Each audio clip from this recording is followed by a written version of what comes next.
یو الک خپل قصه لیکلې ده.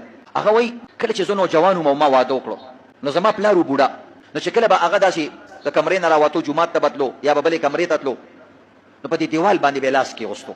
عموما بوډاګان په دې دیوال باندې لاس دي. نو دیوال موږ ډېر زیات ښایسته صفا سوتره پینټ کړی و سپین. نو بوډاګان خو کله خوراک لاس ماس باندې ترکاري او شیبل شیم لګېدلي، نو ده به چې په دې دیوال باندې لاسونه کېغوستو نو د ګوتو د فنګر پرنټس به په دې دیوال باندې جوړ شو، تک تور به ښکاره کېدو دیوال، او هینډ کله به د لاس هغه پرنټ او نقشه په هغې باندې جوړه شوه. نو روزانه به زما ښځې سره ما سره جنګ و چې زه دا ټول ځایونه صفا کړم او دا دیوال صفا کړم او ستا دا بوډا پلار را ورسېده اوس وګوره بیا یې دا دیوال ګنده کړی دی. نو خدای شته وي صفا خبره به کومه سړی په خپله وایي چې چونکې پیسې خو به زما لګېدلې. نو یو ځل ما نه هم ډېره زیاته غوسه راله. وایي ما مې پلار ته ویلې چې پلاره ته په دې دیوال لاس ږدې خو کونټۍ لاس کې نیسه که نه، یا داسې په ناسته ناسته باندې ځه که نه. وایي زما د پلار په سترګو کې اوښکې رالې، ځکه کمزور ته پته لګېږي چې زما لاس کمزوری دی، د دیوال نه بغیر زه نشم ټینګېدی. اوس موږ ته څه پته دی چې دیوال باندې لاس ضروري دی او که نه ضروري دی؟ انسان خو خپل بدن طاقت مطابق سوچ کوي. وایي پلار مې ډېر زیات خفه شو. چې خفه شو نو بیا به چې کله تلو په دیوال به لاس نه کېغوستو غریب، چې په دیوال به لاس نه کېغوستلو یو ځل غریب را پرېوتلو په ځمکه باندې چې کوم دی لاس یې مات شو او سړی بسترې ته رالی. چې بسترې ته رالی موږ ډېر علاجونه وکړو، خو یو غریب بدن باندې هم کنډم شو، بل په زړه باندې هم ارې شوی و. زما خبرې په زړه باندې اغوستې وې چې زما زوی دی، زما د زوی په زړه کې د یو دیوال قدر شته او زما د زوی په زړه کې زما قدر نشته دی. په دې پینټ باندې به لس پنځلس شل روپۍ نورې ولګېږي، خو زما زوی زما دغه ته نه ګوري کمزورۍ ته. وایي تر دې پورې تر دې اندې چې زما پلار وفات شو. وایي چې کله زما پلار وفات شو ما ته مې پلار بیا ډېر را یادېدو او پلار نه مې زیات چې کوم دی ما ته به هغه خبرې را یادېدې چې ما مې پلار صرف په دې باندې دګلی و، په دې مې ورته غوسه کړې وه چې په دې دیوال باندې چې کوم دی ستا د لاسونو او د ګوتو نشانات او نقشې جوړېږي. زه دومره ذلیله انسان یم، دومره کمزوری انسان یم. نو بس ځان به راته مجرم ښکاره کېدو.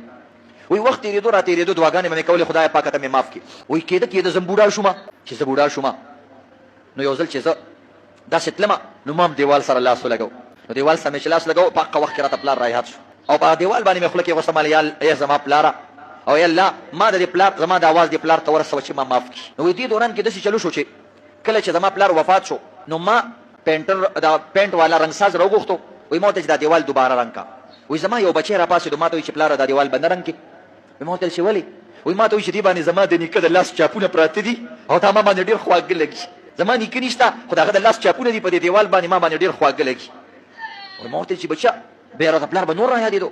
وایي هغه پینټر او مصور هغه ډېر هوښیار و. وایي ما ته چې زما سترګو کې اوښ کړلې ما ته وایي بچیا غم مه کوه، څه به دا دیوال نه دی دا به هم زه پینټ کړم او ستا د نیکه د لاس ناخونه نه دي د دې نه به زه ګلونه جوړ کړم او دا به پکې ښکاري.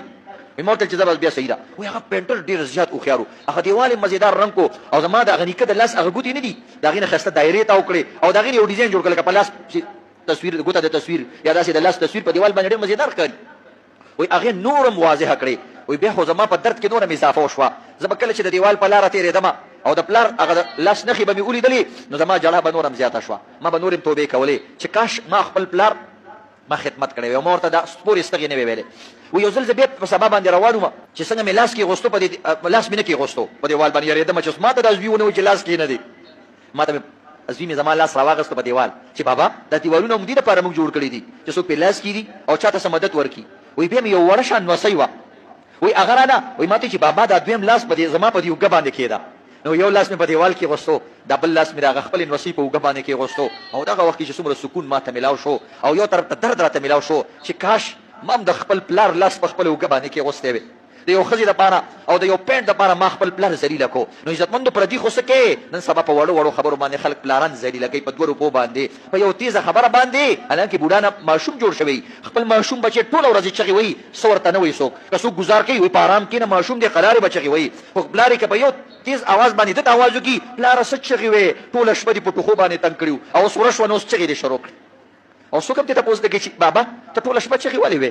هغوی بچې سینه مې خوږېږي مرۍ مې خوږېږي خپې مې خوږېږي او دغه رنګې دماغ مې خوږېږي. علاج یې څوک هم نه کوي د چغو نه ټول دنګ دي خو علاج یې څوک نه کوي. د هر څیز علاج شته د هر یو شي علاج شته یا ټولې بیماریانې. وایي بیا مې راته هغه نوسۍ وایي چې بابا ما ته نن په کلاس کې ډېر زیات انعام میلاو شوی دی. وایي ما ورته بچې د څه شي انعام میلاو شوی دی؟ وایي ما ته وایي د ډرایینګ کاپۍ کولاو کړه. وایي هغه زما نوسۍ چې کوم دی د دې دیوال دا نقشه په خپله کاپۍ کې جوړه کړې وه دیوال یې جوړ کړی او د خپل نیکه هغه د لاس هغه نښې پکې جوړې کړې وې. نو هغه استاد یې چې لاړ هغه استاني او هغه ټیچر یې چې وکتل ډیره زیاته خوشاله شوه چې د دې بچو خپل پلار سره او خپل نیکانو سره څومره زیاته مینه ده. نو هغې پر مارکس کې لیکلي وو، تبصره او رای ورکړې وه او په کاپۍ کې لیکلي وو چې کاش داسې بچي الله هر چا له ورکړي چې خپل پلارانو او نیکانو سره دومره مینه ده چې د هغوی د لاس نښې په دیوال هم جوړې کړي دي او د هغې لاس نښې ځان سره په کاپو کې هم ګرځوي. نو یقینا د دوی په زړونو کې به هم د خپل نیکه مینه پراته وي. کاش چې داسې بچي الله موږ له هم راکړي چې د خپل مشرانو، د سپین ږیرو، د علماو او د نیکانو خلکو او د بوډاګانو خلکو مینه د هغې په زړه کې پراته وي. تاسو وایئ آمین.